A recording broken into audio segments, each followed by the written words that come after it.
It's hump day. Hump day! It's hump day. Hump day!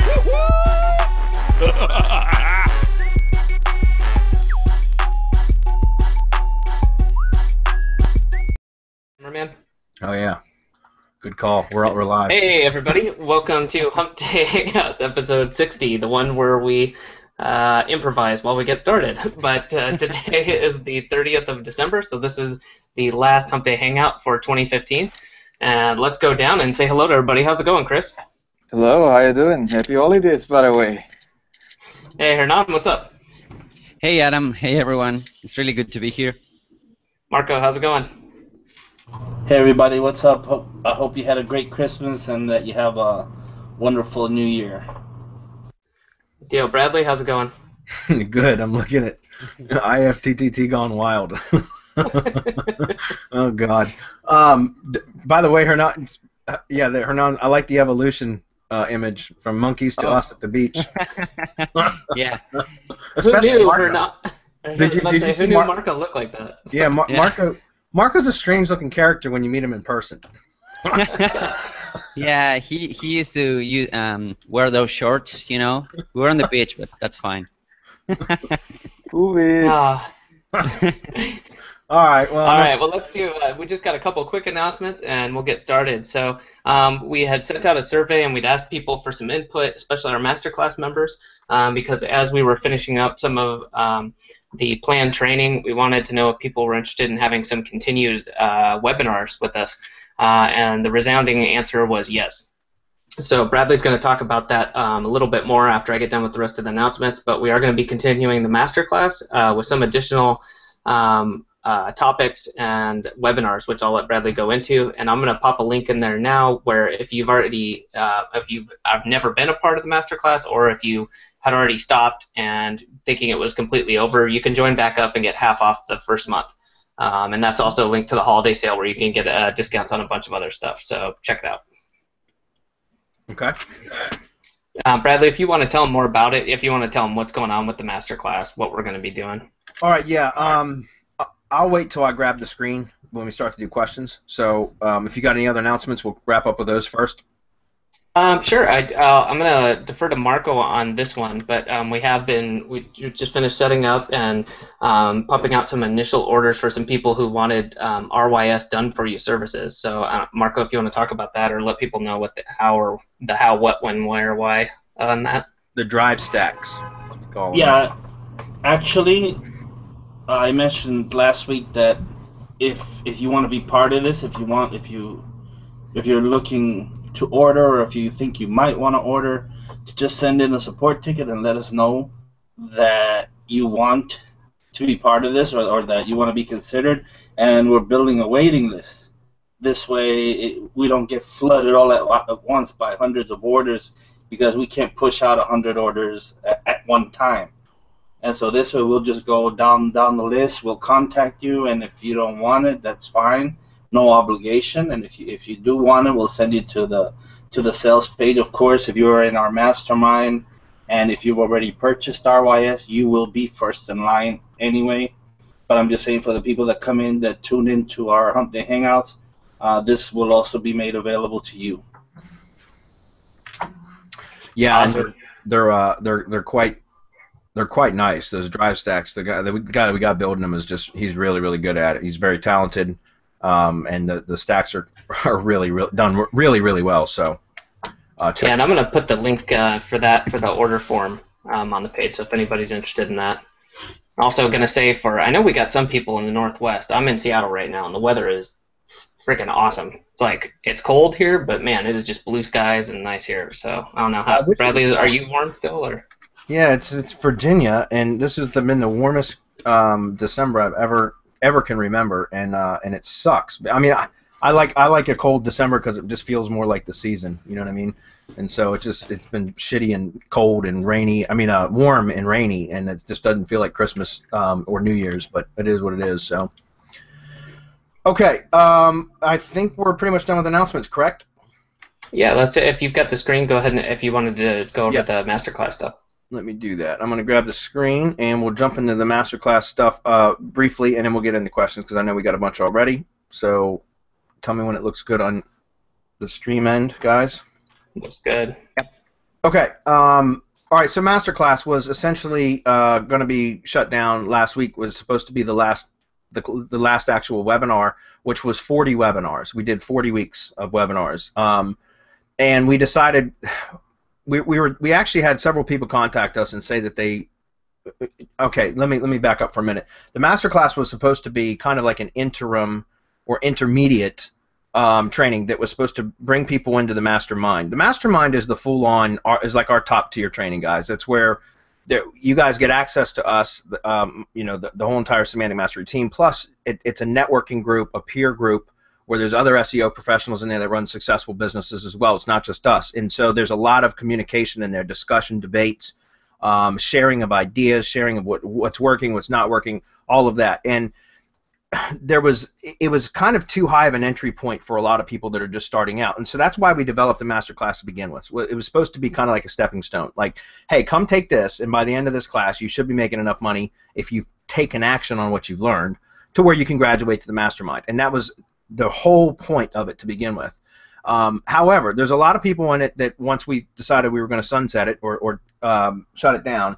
And that's mainly because I've got some big projects that I'm working on for Semantic Mastery that I need to focus my attention on. And just like I've told you guys that attend these Hump Day Hangouts and ask questions, like Monica, for example, or Monique, I'm sorry. Anyways, have asked questions about what should you do to become successful in business. And I say, don't get distracted. Don't spread yourself too thin. Focus on one or two things in your business and master those. Well, I've got a couple projects I'm working on for us that I really need to focus my attention on and my energy on to get them going. And so that was part of the reason we were going to shut the MasterClass down. But that said, we had a lot of people contact us, say, hey, you know what? The training's been great. We're just still not ready to take the jump to the mastermind because of the monthly, the cost of it, blah, blah, blah. Although I think if you're looking at it from it's too expensive, you're thinking wrong. You're not thinking like a business owner. You should be thinking of it as an investment. But that said, we didn't want to just eliminate or cut all those people off. You guys have been really good to us. Our students, our followers have been good to us. And so we wanted to kind of restructure. We discussed it, and we decided that instead of just doing a weekly, basically lesson-type class, which eats up a lot of my time because I'd have to prepare for lessons, or with case studies, I have to build out the case studies, and that eats up a lot of time. We decided we were going to restructure it, and here's what we came up with. And so far we've had an overwhelming response. We sent out a survey asking people if this sounded, specifically MasterClass members, if this was something they'd be interested in based on this format, this proposed format, and we had an 87% positive response rate. So that was, to me, it was the green light, right? The handwriting was on the wall. It would be stupid for us to shut it down when we've got basically 90% of our members saying, no, we want this to continue. So here's the proposed format for going forward. We're going to switch it from weekly webinar to bi-weekly. So it's going to be every 2 weeks. And it's going to be, we're going to combine hot seats and site audits. In other words, a hot seat is, we tested this with the mastermind, and we're going to keep doing the hot seats in the mastermind, by the way. Any of you that are watching right now that are in the mastermind, don't worry. We're going to have mastermind-only hot seat for mastermind members because you guys know we get into a lot more stuff there too. But we're going to have a hot seat where we bring on members that volunteer, that say that they want to come on live, come onto the webinar live, with or without a camera, I don't care, but you're going to come join us, and we're going to ask you questions about where your business is currently, where you want it to be, what kind of hurdles or roadblocks that you're facing, what challenges are you facing, and how you can overcome them. We're going to all chip in, my team members and I, and kind of give you pointers and guidance as to how to overcome any particular hurdles you have, give you specific tips on, and action items to get you past wherever you currently are in your business to help you to get to where you want to be. All right, so that's called a hot seat. It's completely voluntary, but we tested this with the mastermind, and we've got a lot of interest in the mastermind already, so we kind of wanted to carry it over to the masterclass as well to offer that up to masterclass students also. Okay, site audits. Site audits, this is where, again, it's voluntary. Whether you decide, if somebody wants to be in the hot seat, that's great. But even if you don't want to be in the hot seat, but you still would like to have one of your web properties audited live by us, it's completely voluntary. But we can take a look at your websites, landing pages, YouTube videos, YouTube channels, Web 2.0s, press releases, anything like that, and kind of break them down. You know, deconstruct them and say, here's where we see that you can have some improvement. This is what we suggest. This is how you're going to get better results. Blah blah blah. Looking at backlink profiles, on-page optimization. I mean, all the things that you guys can think of. You know, my team and I will help you to determine what it is that you can do to improve your web properties. It doesn't have to just be a website. Like I said, it could be any number of web properties. So those two are going to be kind of like hand in hand. Then we're going to have extended Q&A. One thing that we didn't do much in the masterclass, guys, was talk about, like, we didn't do a whole lot of Q&A because that's what the mastermind is for. Okay, the mastermind is the discussion forum, and that's where you guys get, that's where people have direct access to us. But the masterclass was more about lessons. Well, now we're going to have Q&A for masterclass members. Obviously, there's going to be some things that we're still not going to be able to reveal. That's mastermind level only, and when it comes, you know, when something like that comes up, we'll respectfully point you to the mastermind for those types of questions. But for the most part, it's going to be Q&A regarding any type of questions that were, or any of the training that was covered in the masterclass where anybody's unclear and they need like over-the-shoulder guidance, so step-by-step tutorials, whatever. We can do live demonstrations of how to perform specific tasks if that'll help. Okay, and then lastly, the last thing we want to do is we're going to set up a Facebook group, a private Facebook group, just like the IFTTT SEO Academy group is. The only way you'll be able to join is to be a masterclass member, and you have to join through the app inside the masterclass membership area. It'll be in the right sidebar. It'll be a widget that will be added before the next webinar, which is on January 6th. And you'll click on that. It'll ask to authorize your Facebook account, and then you'll join the group that way. And that way it'll be 100% moderated to only masterclass members. And guys, that's going to be like a peer or discussion forum for masterclass members.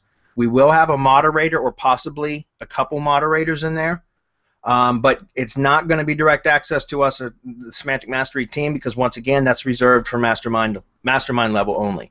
Not to say that I won't jump in occasionally and answer some questions or provide some additional guidance on something or some additional training. That's very possible. But remember, the actual bi-weekly webinars, now that there's going to be Q&A involved with that, that's where your questions should be directed for us because we're not going to be in those groups much because the mastermind is the discussion forum where Semantic Mastery resides. Okay. So that said, guys, like I said, it's 50% off to join for the first month to come in and check it out. Also, the one last thing is we had the weekly webinars on a drip schedule. They were set back to, they were originally 7 days. Every 7 days the existing content would be dripped out. And you could always attend the live webinars no matter where you were in the drip schedule. Then we kind of reduced it down to 5-day drip schedule per, for each new lesson to be released every 5 days. Now we've got it all condensed down into 90 days. So the first 6 days, the first 6 weeks when you sign up are unlocked immediately, and then it's 3 days every 3 days thereafter will be another lesson unlocked. So it's at the end of I think 96 days is when all 40 weeks of existing content will be released, or you'll have access to all at the end of 96 days. But all new webinars going forward, starting January 6th, are going to be available immediately, no matter where you are on the drip schedule. Okay, so as soon as the webinars are done, within 24, let's say within 48 hours, they're going to be added to the membership area, along with the timestamps, links to supporting resources, all the stuff like we've always done in the past.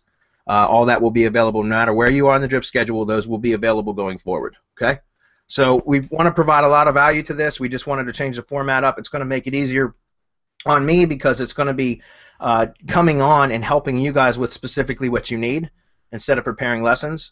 And we're going to try it out and see how it works. So hopefully we'll have a good response. Overwhelmingly, we've had a good response so far. So let's see how it goes. Okay.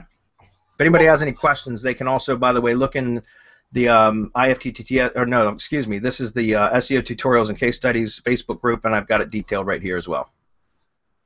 All right. Awesome. Anything else? Let's do this. I just want to hear you say IFTTT Gone Wild, so we got to get to that question. All right, cool. Let's get to it then. Mark O'Connell, he says, "Hi guys, hope you had a great Christmas." I did, thank you. beasted it in 2015. Now that's cool. We beasted it.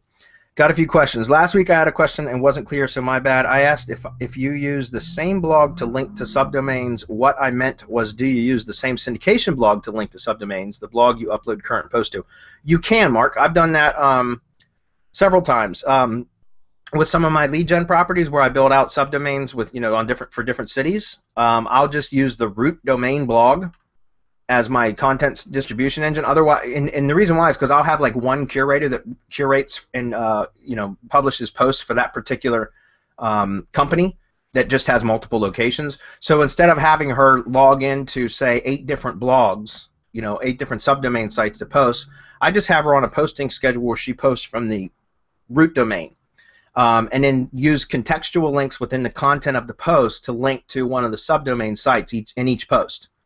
So you absolutely can do that. If you're in a more competitive market or markets, then you might need separate syndication blog or syndication networks for each subdomain. But I like minimum dose required.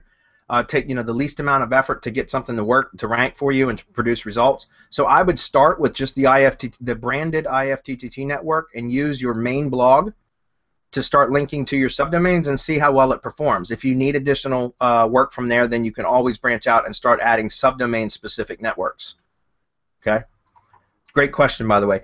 What advice would you give about how to position yourself to potential clients when new to client work? This is a good question, too. Did you at first position yourself as a freelance SEO, a big web agency, or an internet marketer, etc., or did you make something up to stand out, like calling yourself an online profit specialist, for example?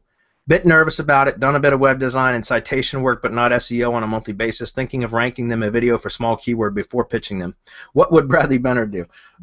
That's another good question, Mark. And to be honest with you, I don't like to, you've got to try to fake it until you make it. You hear that. But I don't like to mislead people. And so I don't like for example, did I portray myself as a big web agency? Absolutely not.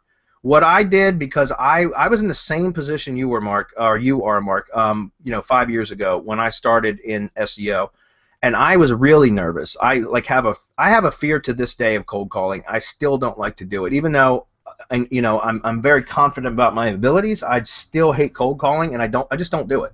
Okay, I don't do much prospecting anymore anyways, but when I do it via video email, so it's non-confrontational. But that said, I didn't want to call anybody and especially lie to them or try to mislead them to get them to hire me. So what I did was I started in lead gen, and I started building out my own lead gen properties and ranking them so that when I did go into client work, which is it was almost 2 years after I got into the SEO business, is when I opened up an agency and started providing client work, because I did strictly lead gen until then. But by that time, I had a pretty good portfolio of sites that were ranked, that were producing leads. And so I was able to, when I started pitching clients, I was able to show them a portfolio of sites all ranking and producing leads. I could show them call volume and stuff like that. Even if it wasn't in the same industry that I was pitching, it didn't matter, because I could show them that I knew what the hell I was doing. And I told them I was a one-man show. And I was for the first 3.5 years of my business. I did everything entirely on my own, before I started outsourcing stuff. But that would be my suggestion, is that you start ranking some of your own properties to begin with. Because remember, Mark, your main focus, your main goal should be to be building your own assets. Even if you're doing client work, your goal should be to be building your own assets. And starting off building out your own properties, even if they're just for a portfolio to display or to show that you know what you're doing, those are going to be assets that can produce revenue for you that nobody can take from you. Okay? And then when you do start to pitch clients, you can actually still build your own assets when you're doing client work and redirect your own assets to clients' properties so that they get the ranking benefit, but you've actually built an asset that you own and control. So they're just benefiting from your work, but you actually control it and own it. And again, that's a bit more advanced. That's stuff that we talk about in the mastermind, but that's what I would recommend doing, is starting off with your own properties first, rank them, use those as examples. Ranking a video for a small keyword before pitching them, that will work. Just make sure that you're not branding it for them and everything else, unless it's a potentially big client where, in that case there's a little bit of a, the risk versus reward. It's sometimes worth it to go ahead and brand it, put their own contact info on it and stuff. But for the most part, I usually would still rank my own lead gen video with my own virtual phone number, a redirect URL in the description that I could redirect to the client site or the client that I'm pitching, and have the phone number directed to them so that I could show them, hey, look, it's ranked. Call the phone number. It'll ring your own phone. Or click the link. It'll go to your website. But that way, if they decline the offer, then you can redirect the phone number and the URL to somebody else that you pitch. Does that make sense? Okay. Anybody want to chime in on that before I move to the next one? Apparently not. All right. All's quiet. Number 3, in your experience of ranking lots of videos and websites across multiple niches, are there any niches or keywords or set of keywords that are much easier to rank but still have at least perceived value for clients? Cheers and have an awesome new year. Yeah, you know, one of the things that I've always talked about, and we talked about this in the MasterClass a lot, is to always go for the low-hanging fruit. And so the way that I've been doing it, and again, this is covered in the MasterClass when we did the local case study. What I like to do is I use an app called, the Hangout Millionaire app to spam a bunch of videos out using a spam channel to test various keywords in any industry. Before I either use Hangout Millionaire or I'll use Serp Shaker, or in my case the ATM lead gadget, which produces the massive sites like Serp Shaker does. You guys should all be familiar with that by now. So I'll use one of those two applications. Sometimes I use Hangout Millionaire. Sometimes I'll use Serp Shaker or ATM to test keywords and a niche. And what I do is I'll target all the suburbs in a city. So like I'll just go to Google and search, for example, I always use this as an example, but this is because this is the area that I do the most work in. If I go to Fairfax, VA, and I bring it up, there's usually a, is it city data? No, let's just go take a look at it. It's been a while since I've actually had to do this, but there's a site that I always go to that gives me a list of all of the suburbs or townships, whatever, within the county. Maybe I should say Fairfax County. Just a second. Let's demonstrate this.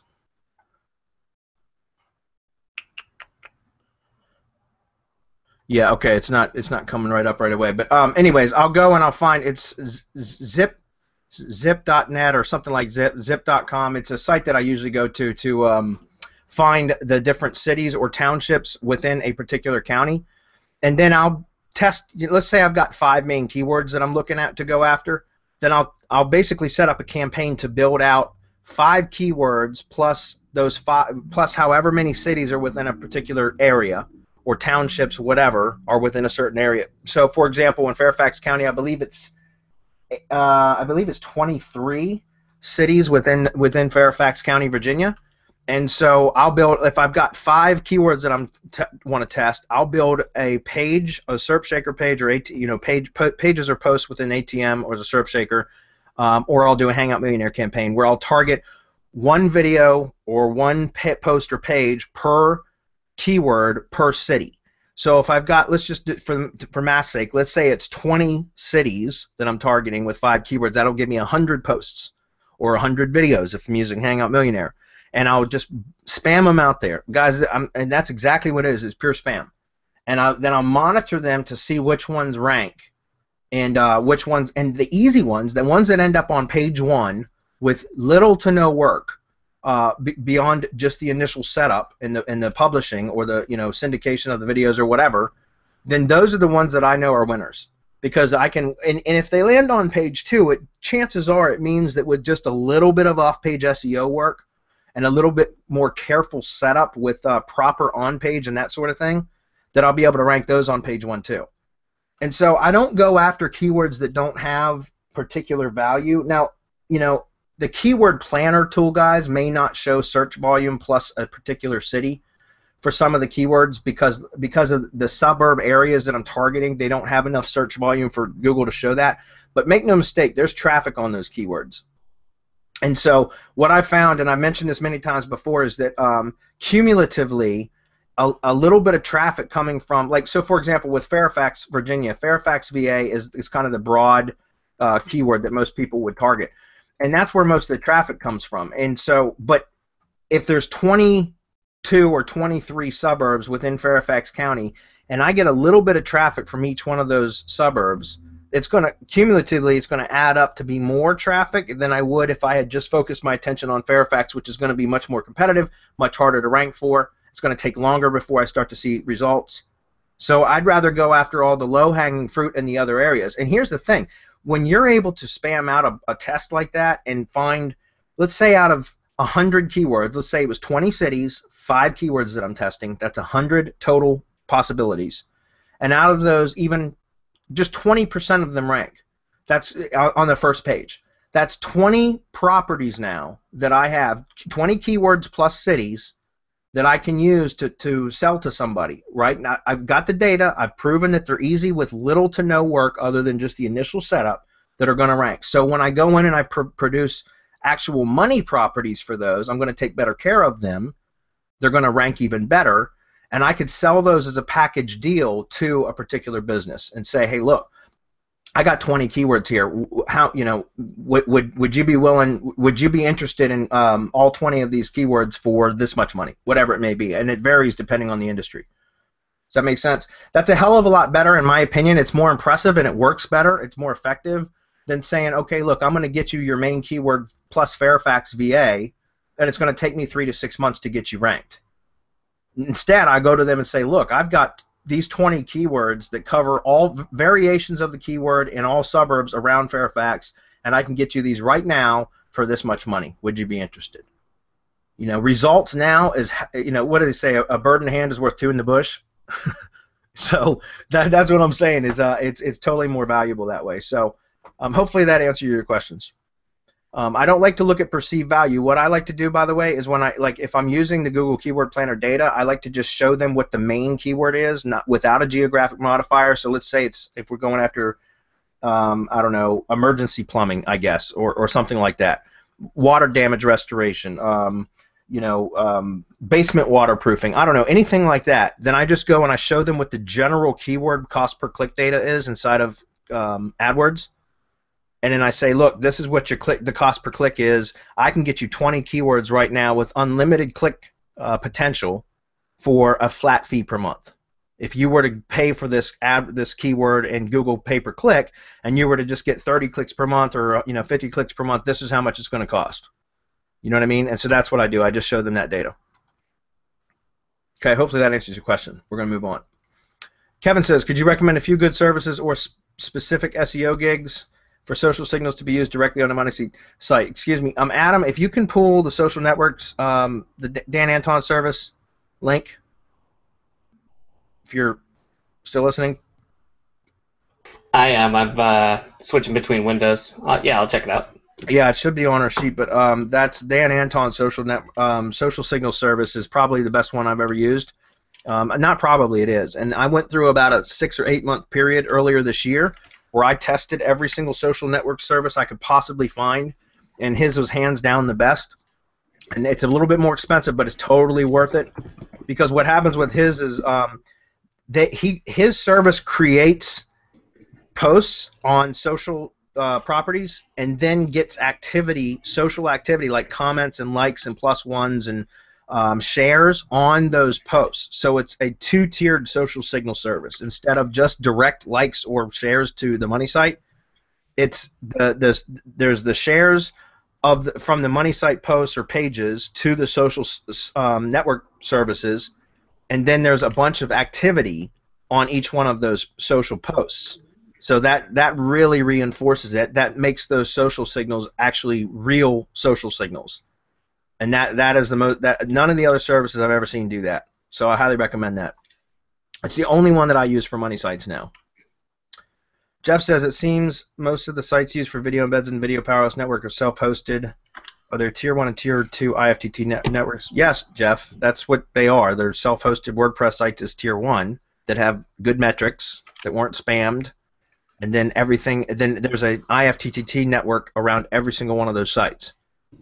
So if you get 100 Tier 1 embeds, you're getting 2,000 Tier 2 social signals, which is backlinks, embeds, social embeds, and social signals and bookmarks. Okay. Lori says, hi guys, I'm currently building a single branded Tier 1 ring to syndicate a company blog, when branding the network, do you use a persona for the Google Plus profile and then brand the Google Plus page and corresponding YouTube channel with the company logo, etc.? Yes, that's exactly what we do, Lori. Remember, the profile should always be either a real person or a persona. Do not create a Google profile with a company name. Create a profile with a person. Whether it's real or fake, it should be a person. And then you create the Google Plus page for the business. That's how it should be done. So, yes, you can use a real person for a business. That's perfectly fine, guys. If you're building a branded network for a business and you want to use the business owner's name for the profile, that's fine. Possibly you could even use the business owner's account. It's up to you. But then for the pages and the corresponding YouTube channel that are going to be branded, that should be a page anyways, and that absolutely you want to brand by using the company logo as the profile image. Make sure you get social graphics, the header graphics, call to action, phone number, that kind of thing. All right. Also, should the company logo be used throughout all networks on the Tier 1 ring, or should the persona picture and profile be used? For branded stuff, I use the company logo as the profile image for all the other accounts within the network. And then, I usually have social graphics created. I used to get them from Fiverr, but we got a designer on staff now. So, but yeah, you just get social images, and really all you ever need to get is the main ones: Twitter, Google+, Facebook, YouTube. Those are really the only 4 that you really need to get is the social graphics. And you can find package deals on Fiverr for that stuff all the time. It costs you $25-30, something like that. And then you can actually modify those social header images to fit all the other properties. That's all we do. Okay. Chick says, Merry New Year, guys. Okay. Couple quick questions. Should I be submitting the URLs from Video Powerhouse to BacklinkIndexer? Chick, you can. You don't have to though. We automatically submit to an indexer. Wait a minute. Or I'm thinking of Dedia's service. Are we submitting to indexers yet? I don't think we are. Yep. Well, we are. Okay. I know Dedia's services are, but I'm not sure about Video Powerhouse. Oh, no, sorry. Video Powerhouse is not, but that's part of why we put the IFTTT networks around the Video Powerhouse sites. Yep. Yeah, that's Chick. You got a good point. Yeah, actually, we've been talking to Dan about a couple things, but that may be one of them where we actually integrate the sites to where they'll automatically submit to BacklinkIndexer anyways. Again, once we start integrating some of the new features, our prices are going up on Video Powerhouse too, guys. So that's why we've been saying you might want to jump into Video Powerhouse now and lock in your prices, because we're right now in the process. We're in the process of building out 2 more categories for that. Right, one of them is like a lifestyle, travel and leisure category, which right now we've got about 35 sites in. We're building that out to 100, and we're getting ready to start on the home services and contracting category. And I've got about 60 domains lined up for that. So we're building those out, and we're going to have a total of 5 categories with about 100 sites in each, plus the general marketing category, which we started off with, which has got about 115 sites in it. Tier 1 sites, guys, with 20 IFTTT network properties around each one of those, right? And we're probably going to be trying to integrate crowdsearch.me into it so that we can spoof traffic, and also BacklinkIndexer possibly. So as some of those additional features get added, they're going to be the price is going to go up. So I suggest if you're interested, you get in now. But yeah, the submissions alone should give you good. You see, here's the thing: a lot of those sites, guys, because the activity, they're going to end up getting indexed anyways. It's just going to take some time. If you want to force them to go quicker, then you certainly can send them to an indexer. Otherwise, that's, let them get indexed more naturally, more organically, and it will work for you. Okay, and then like I said, if we can integrate that with BacklinkIndexer, which we may end up doing, that's going to help too. So, but that's coming in the future. It's not ready yet. Okay. Has Google removed the option to search from a specific geolocation? If so, what are the alternatives? Not that I know of. Maybe they have. Does anybody have an answer for that? No, not that I know of. Let me check something real quick. I might have a video for you, Chick. Let me just check real quick. Search from specific geolocation. Yeah. I think there's a plugin that's called Google Global or something This like is what that. I was looking for. Yeah. Let me grab this link. This is a video that I did. You can search in Google for it because I think I'm on page 1 for this. I get a lot of traffic to this video. Look, it's got 10,518 views. It's 100% natural organic traffic. And this is about a year old, this video. But how to set google.com as a default search engine in Chrome. I had to create this video from our VAs in the Philippines. So I'm sure you could probably set other Google dot whatever versions of them as a default search engine, so that you can search for, like, so that you can say that, if you're in Canada and you want to pretend like you're in Australia, you could set google.com.au as a default search engine. So here, I'll drop the link on the page, but you might want to try that. I don't know if that helps or not, but You can also use a VPN. yes, you can do that too. To drop into different IPs and check from that. Try that one. Yeah, that comes in handy. Something like, was it private internet access or something with a lot of different access points? Okay. Okay, Paul says, let's see.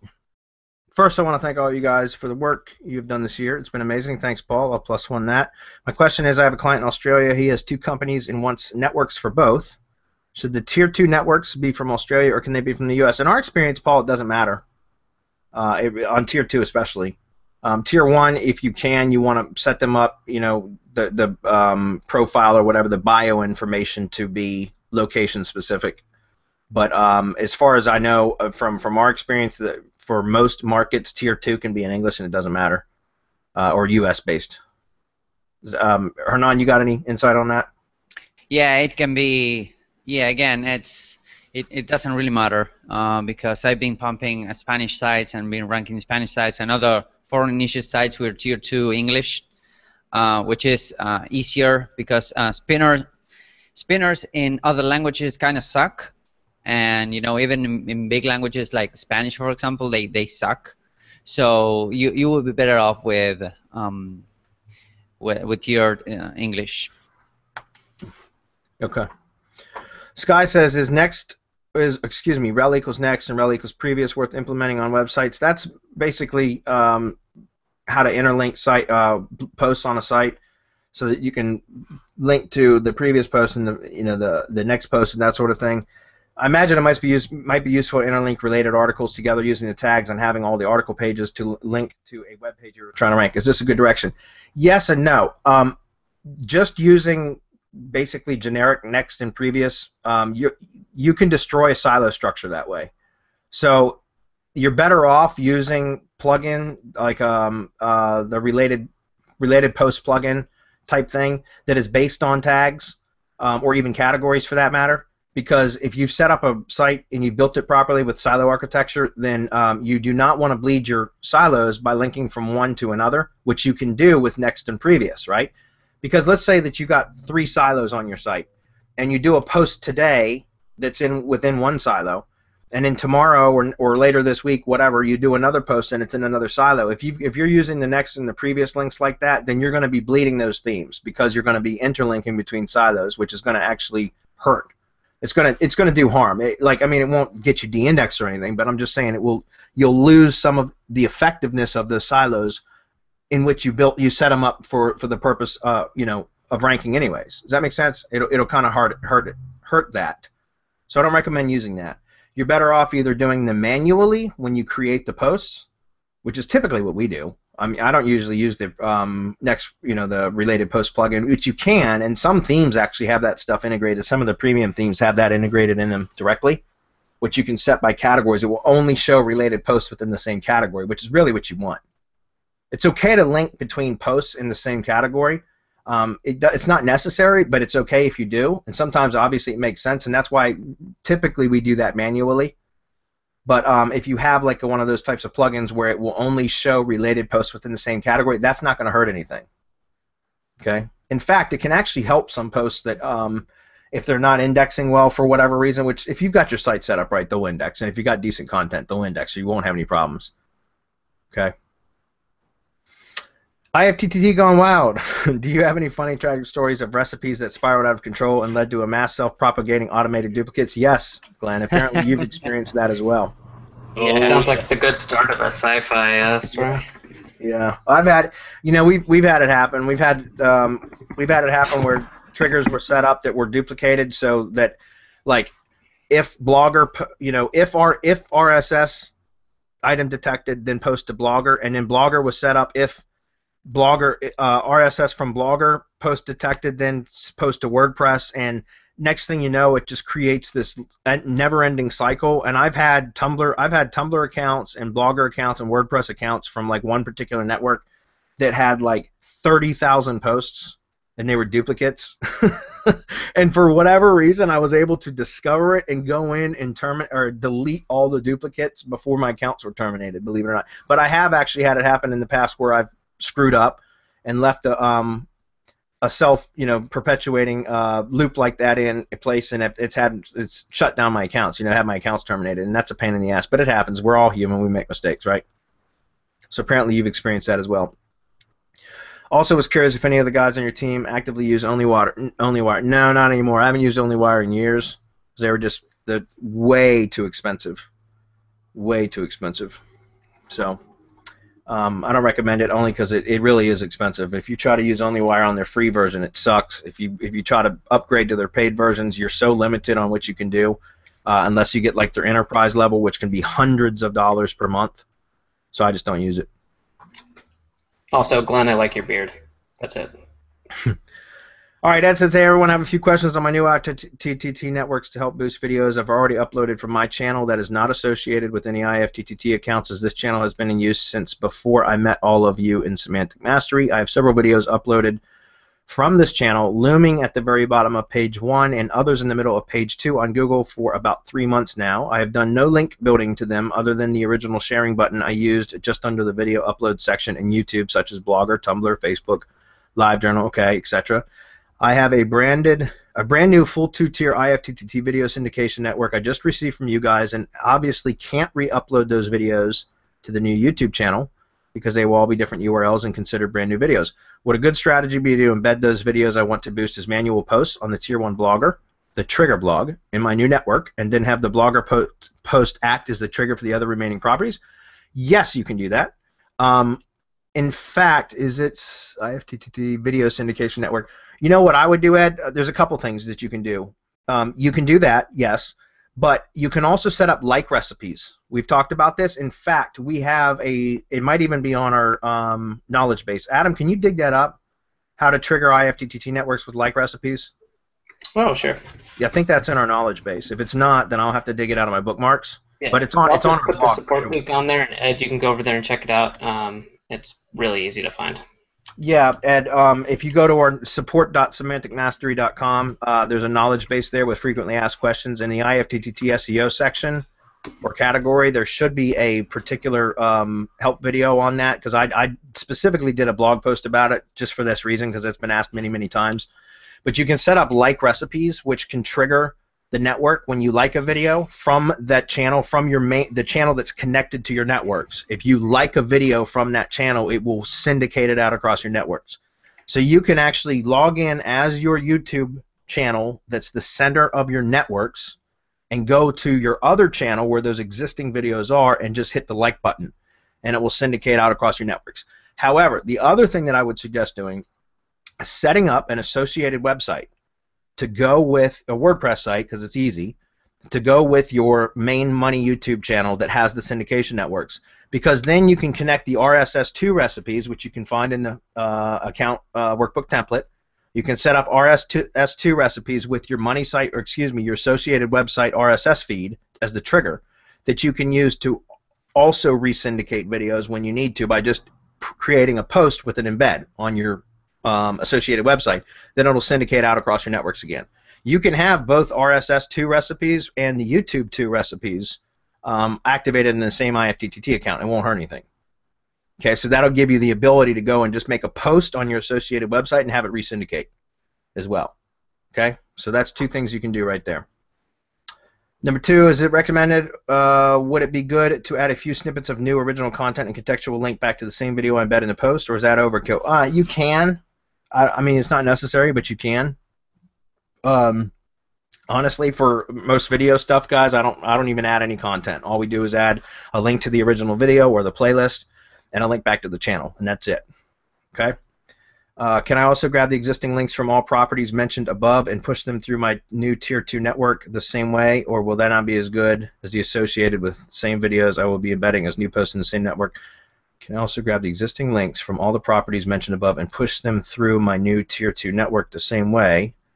I wouldn't do that. I would just grab the embeds and just syndicate the videos through your new networks. I wouldn't grab the other links and do that.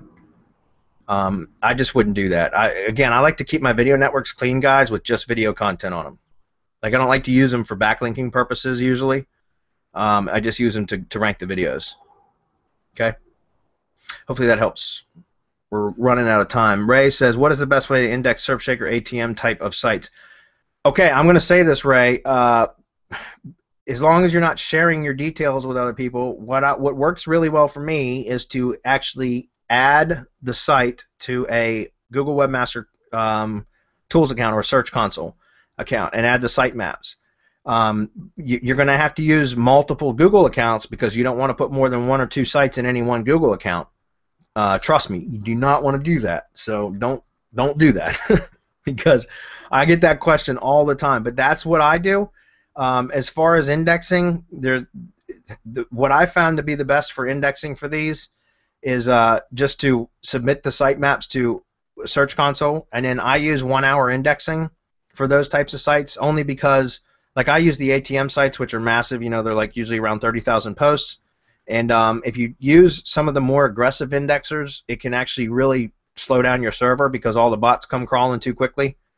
So, like, what I use is 1-hour indexing. They have a proprietary method of indexing that isn't as bot crazy or heavy, so it's not as taxing on the server, and I'll use that. And it's not foolproof, but it does fairly well. I usually expect my sites to take anywhere between 14 to 30 days before they're fully indexed.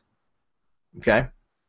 And sometimes you'll get sites de-indexed. I had a rack of sites de-indexed recently, but the only sites that were de-indexed were sites that I shared publicly in training webinars. So none of the sites that I didn't share have got de-indexed. None, not even one. So I just recommend you don't share your sites with anybody because there's some assholes out there that decide that they are jealous of your success and they'll report you. So, or maybe it's just a Google employee watching. I don't know. Could be that too. So, but again, just use different accounts, and that's what I do. And I know there's a lot of people who say, I'm not submitting my site to Google. Okay, well then don't. You know, I'm giving you my experience and what I do. And anybody that says that they're not going to submit their sites to Google because they don't want Google knowing what they're doing, sorry, but Google already knows what you're doing. If you visit your site or log in your site from Chrome, Google knows it. Google knows what you're doing. If you're using Firefox and you've got Google as the default search engine, Google knows about your site. If you leave the Google Fonts script in the header of the WordPress install, which all WordPress installs have that, Google knows what you're doing. So anybody that says that they don't want to submit them to Search Console because they don't want Google to know, well, guess what? Google already knows. So that's not a good reason to say that. And I'm not picking on you, Ray, but I hear that crap all the time, and it's go put your tinfoil hat on, guys. So Daryl says, in a couple of trainings I've heard you mention the power of syndicating blog content from a money site to a multi-tiered IFTTT network using Yoast for branded tier feed and the Semantic Mastery plugin for the second tiers. In other trainings I've heard you mention only syndicating blog content from a money site to tier 1 to make certain no over-optimization occurs on anchor text ratios, assuming it doesn't get picked up on other people's feeds. My question is, what number of tiers do you recommend when syndicating blog content from a money site? And in what situations would you use keyword anchor text outside of the brand URL generic? Okay, Daryl, I've covered this a million times. I know we've got so many different webinars and stuff we do, but this is something that, I personally don't do tiered networks for blog syndication anymore because I've got too many sites I manage. And it's just a pain in the ass to keep all of those second-tier networks functioning properly because anytime that you're using related content feeds, which, by the way, if you're doing tier 2 networks for blog syndication, it's okay. Just make sure that you're using related content feeds as additional triggers for tier 2, or else you're asking for trouble, okay? And that's all I'm saying. If you want to do it, that's fine, but it's just too much maintenance on my part to keep up with because I manage too many sites. So I just use tier 1 branded networks for money sites now. That's it. Nothing else. Okay? Also going to pop in that link for the integrated RSS feeds. Please do. Yeah, from our support site. Anyways, so you can if you're only doing a couple sites, a handful of sites, then you can set up tier 2 networks. That's fine. Just make sure you're using related content triggers for tier 2, so that you're reducing your footprint considerably. There's still going to be a footprint, but it's going to be reduced to a bare minimum, and it will usually pass even a manual review. Okay, so that's all I'm saying. All right.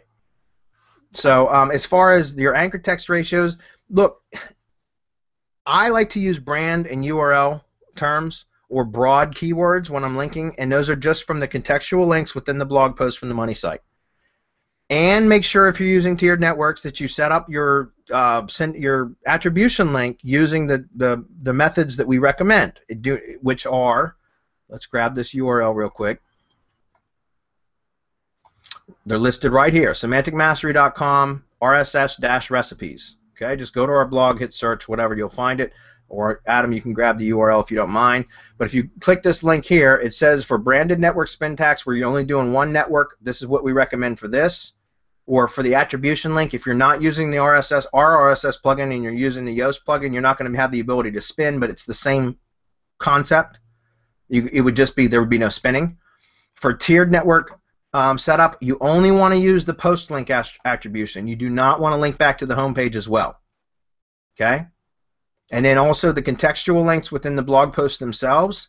I recommend you either use very broad terms, the most general or broadest of terms, or you use the company name, or you use a naked URL. And that's just to keep you guys safe. If you know what you're doing, and you know how many sites that your link's going to be syndicated to, and you know what your current existing backlink profile is and your anchor text ratios, and you know that the site can handle a keyword anchor being syndicated 12 times or whatever, however many times, then you can do that. But just you have to be aware of that. And too many people are going to get themselves into trouble. That's why we recommend you just use brand or naked URL, because that way you don't have to worry about it. But if you know what you're doing and your site and your anchor text ratios can handle the anchor text links, then you can certainly do that. You've got to know what you're doing. That's all. And I'm not saying you don't know what you're doing. I'm just saying just know where you stand with that before you do it. Okay? Okay, Wayne says, I'm quarter of the way through IFTTT SEO video as my own company. For my own company, what I set up the personas in my personal branding for my own network, and then set up separate IFTTT networks for each client, and separate IFTTT networks for every other money site I own. Yes, Wayne. Branded networks, you should have one branded network per money site, period.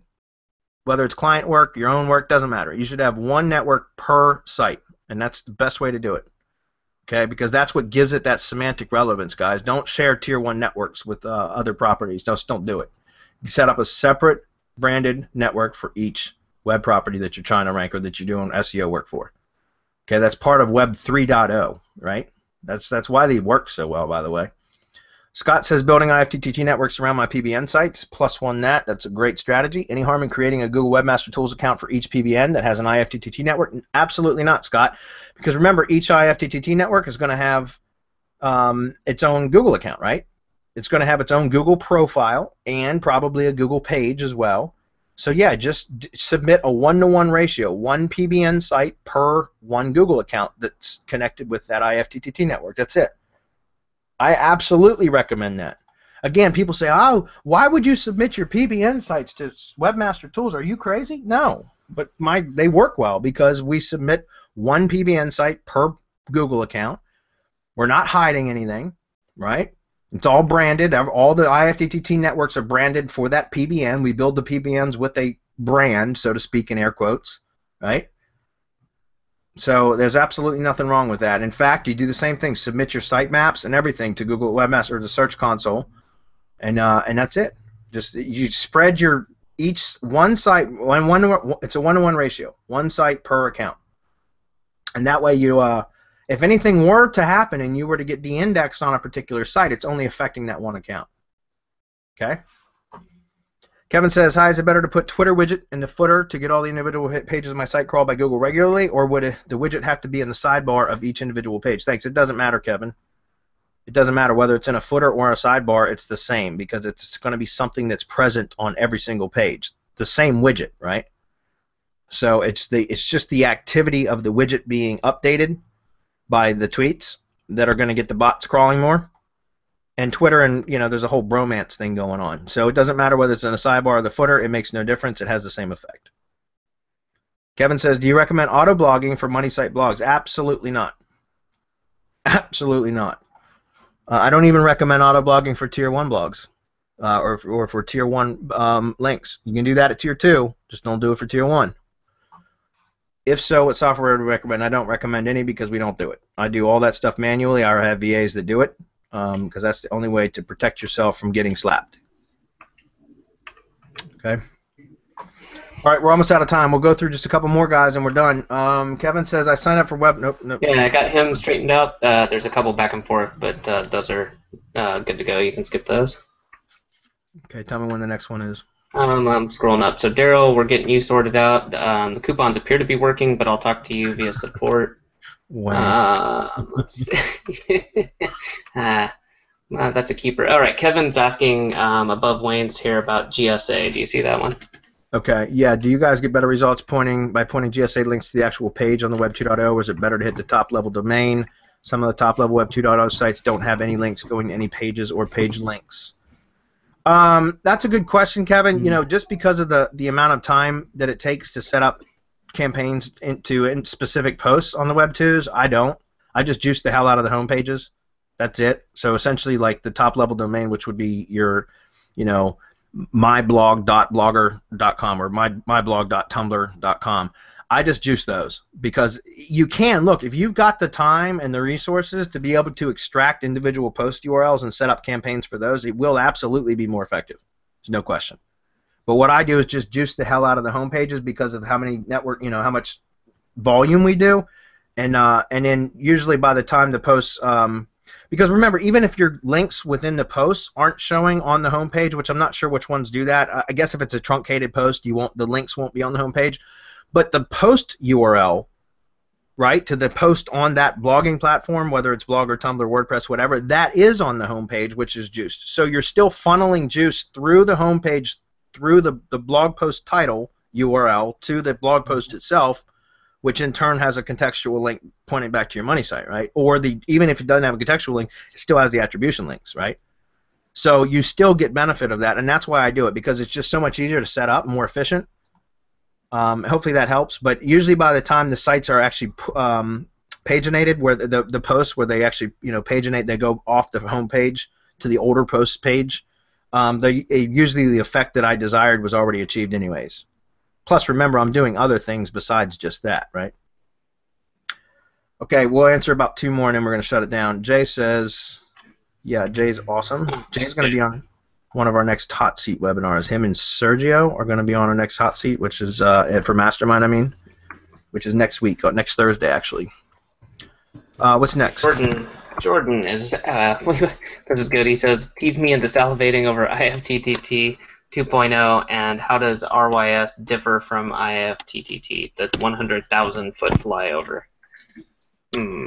Well, IFTTT SEO and RYS are completely different. RYS is about how to use Google's own properties to rank, and to rank Google's own properties, and also to rank your own websites and your own maps if you're doing local work. How to manipulate trust flow and topical trust flow. That's what RYS is, which is it's really advanced, but it's freaking, it works and it's awesome. IFTTT SEO 2.0 is going to be basically just, it's the same concept that we've been using, but we're going to go into a lot more depth on other ways to use IFTTT SEO networks, to use IFTTT networks for various other, like online reputation management, video SEO, local SEO, like maps SEO. We're going to use it for all different types. We're using it for Twitter SEO now. If part of Twitter SEO Academy, in case you haven't picked that up yet, Twitter SEO Academy, which by the way is included in RYS Academy if you get that. We build networks that are specifically Twitter syndication networks that works really, really well for manipulating trust flow. So there's a lot of things that IFTTT SEO is going to integrate. The version 2.0 is going to integrate that was left out of the original version because it's evolved, right? The networks themselves, guys, are basically the same. It's just the amount, the level of detail that we're going to go into about how to use the networks in other ways, other than just what has been taught in the original version. Okay. All right. Good. We're almost done. Let's go through one or two more. I real think quick. the last one, Mark, has got a kind of a follow-up. He's talking about ever having issues with generic videos and potential clients for lead gen getting confused with the generic company in the video. And I think the short answer to this is if you're doing something generic, you keep it generic. You know, you can put a custom thumbnail in front of it, but you just say, you know, the best company, something like that. You don't make up a company and then try to call play the it at number someone else. below. Right. Yeah. Like call the number below, or click the link in the video, or the link in the description below to schedule service or whatever, something like that. You know, and you can. You're absolutely right, Adam. Just use a custom thumbnail, which will show up in the search results anyways. Which you can use, like I use those as little ads, they look like little display ads because I make a phone number real big. You can put the company information on that if you want, company logo. But yeah, I mean, and sometimes people say, well, I've had that happen actually recently with an HVAC company I do work for. He said, well, shouldn't the video have my name and my number on it? And I said, well, it could. You want me to create a video with your name and your number? That's fine. It's going to be $350 per video. And he said, no, I think we'll just keep what we got. So, okay, well, there you go. So, yeah, I can brand a video for you, still send it across my own networks. That's fine. I can still rank a new video for you, but you're going to have to pay for the production of the video, a new video. Okay? Okay, that's it. We're done. So, Deal. that's a good one.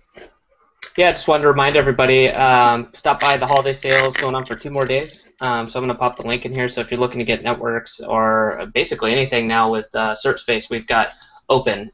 There's discounts on that, and then early in the new year, we're going to have citations, and even more stuff, press releases and that stuff going with Serp Space. So yeah, we're gonna be pushing on that hard over the next couple months, guys. That and IFTTT SEO version 2, Video Powerhouse. That's one of the projects I'm heading up, and that's a lot of work. But we're gonna make that just the best embed network available. Trust me. So that's why I said get in now while it's less expensive. I mean, it doesn't matter if you can't use it now, don't get in now. It'll be more expensive later, but use it. You only get it when you need it.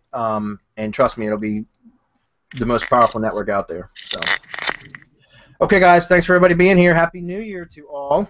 Everybody stay safe. We will see you guys next week. MasterCLASS starts up again next week at 5 p.m. For an hour. That will be the first of the bi-weekly webinars. And then we got Mastermind on the 7th, Thursday the 7th as well. So we will see you guys all then on Humpty Hangouts next week as well. So see you guys. Thanks. See ya. Bye, Bye. everybody. Bye.